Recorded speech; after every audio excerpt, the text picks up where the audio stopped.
राधे राधे दोस्तों, सभी को चैत्र नवरात्रि की बहुत बहुत हार्दिक शुभकामनाएं। आज की इस वीडियो में मैं आपको नवरात्रों में की जाने वाली बहुत ही सरल पूजा विधि बताऊंगी। मैं इसको किस तरह से करती हूँ। सबसे पहले हमें जल्दी उठकर स्नान करके घर को शुद्ध करके और उस जगह को भी शुद्ध करें जहाँ पे हमें माता रानी की चौकी लगानी है। और इस पर चौकी पे आप चाहे लाल रंग का, पीले रंग का वस्त्र कोई भी आप बिछा सकते हैं। तो आप देख सकते हो कि मैंने लाल रंग का यहाँ पे वस्त्र बिछा दिया और चावल का आसन देके माता रानी को विराजमान कर दिया है। और हम चावल का आसन देके गणपति जी का यहाँ पे विराजमान करेंगे, क्योंकि कोई भी पूजा इनके बिना अधूरी मानी जाती है। और हम उनको वस्त्र रूप में हम इनको ये चला देंगे। और उसके बाद हम करेंगे कलश की स्थापना।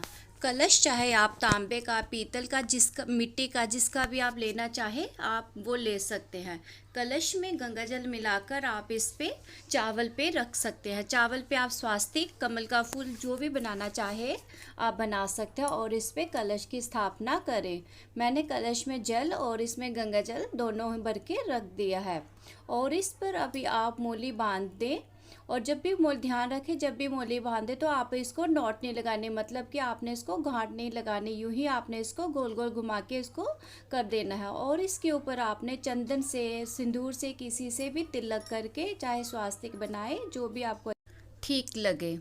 और इस कलश में आप एक सिक्का, लौंग, इलायची, थोड़ी सी हल्दी आप इसमें डाल दें। आप चाहे तो इसमें आप फूल भी डाल सकते हैं, लेकिन मैं इसमें फूल नहीं डालती। फिर आपने आम के पत्ते लेके उस पर चंदन से जहाँ सिंदूर का तिलक करके, आप चाहे तो शोका के पत्ते भी डाल सकते हैं, चाहे आम के पत्ते भी कलश में आप रख सकते हैं। तो आपने अच्छे से आम के पत्ते लेके उनको धो के साफ़ करके आपने इस पर यूँ इस तरह से लगा देनी है। फिर इसके ऊपर आपने नारियल लेके उसको कलावा बांध लेना है, चाहे आप मोली बांध सकते हैं। तो मैंने नारियल लेके उस पे मैंने मोली बांध ली है और इसको तिलक कर दिया है और लाल चूड़ी से भी उसको बांध लूँगी। तो मन में बस एक ही भाव आता है कि माता रानी सबकी झोलियाँ खुशियों से भर देना, हर मुश्किल को आसान बना देना। तो नवरात्रों में ये माता रानी की इसी भाव से पूजा की जाती है कि हे माता रानी, 9 दिन तक कर आपकी सबकी मनोकामनाएं पूरी करना।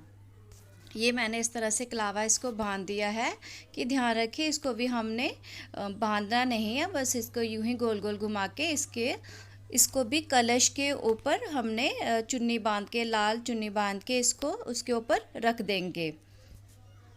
ये मैंने इसको लाल चुन्नी बांध दी है। इसका मुख हम माता रानी की तरफ करके इसके ऊपर, कलश के ऊपर इसकी स्थापना हम यूं कर देंगे। और उसके बाद हम माता रानी को गंगा जल डालेंगे छोटे से लोटे में, और माता रानी को और गणपति को उससे हम स्नान करवा देंगे।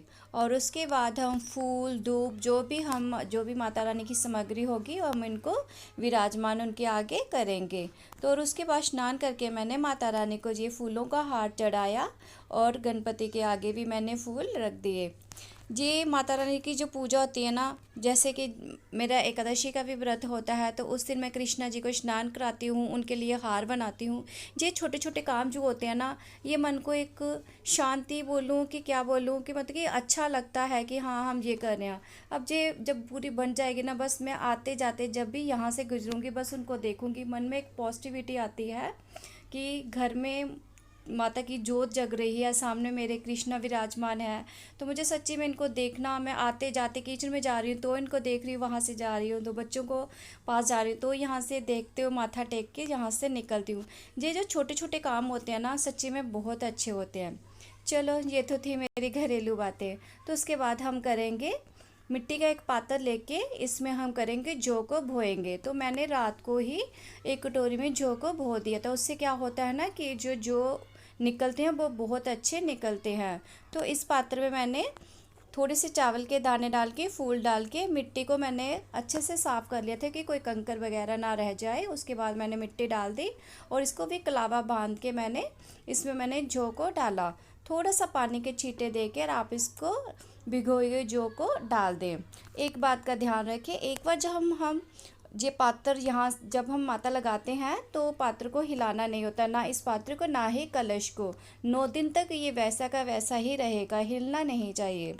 चलो, उसके बाद हमने इस पे जौ लगा दिए। जौ लगाने से इसके बाद भी ऊपर से हम थोड़ी थोड़ी हल्की हल्की सी मिट्टी इसके ऊपर डाल देंगे।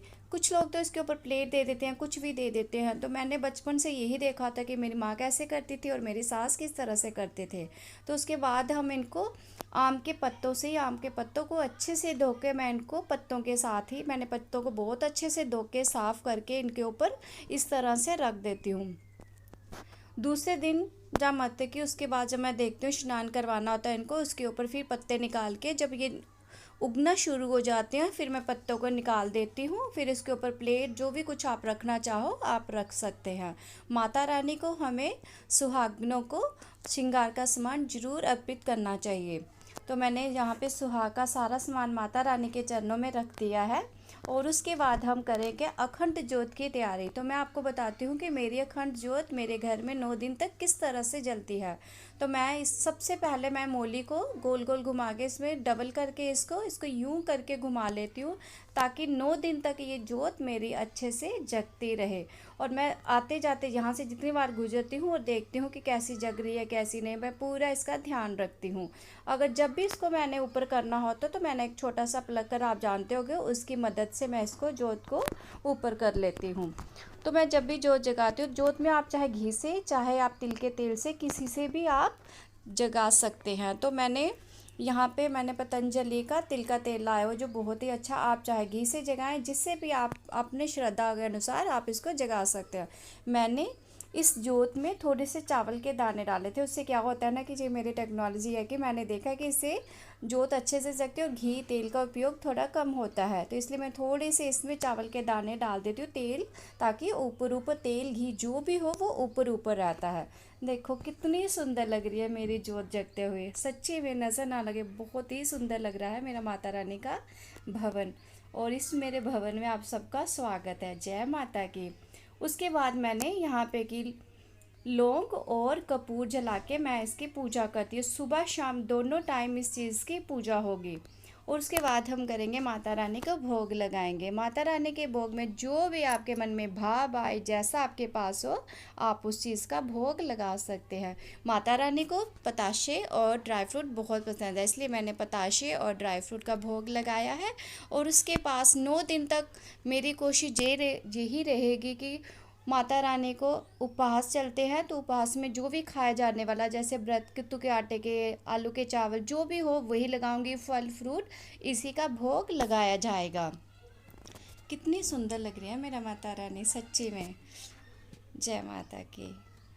और जब भी आप पूजा करें माता रानी को टीका लगा के खुद भी आप टीका जरूर लगाएं। और सब माता रानी सब पे अपनी कृपा बनाए रखना। जय माता की। सबको नवरात्रि की हार्दिक शुभकामनाएं। एक बार फिर से माता रानी सबकी झोलियां खुशियों से भर देना। जय माता की, जय माता की।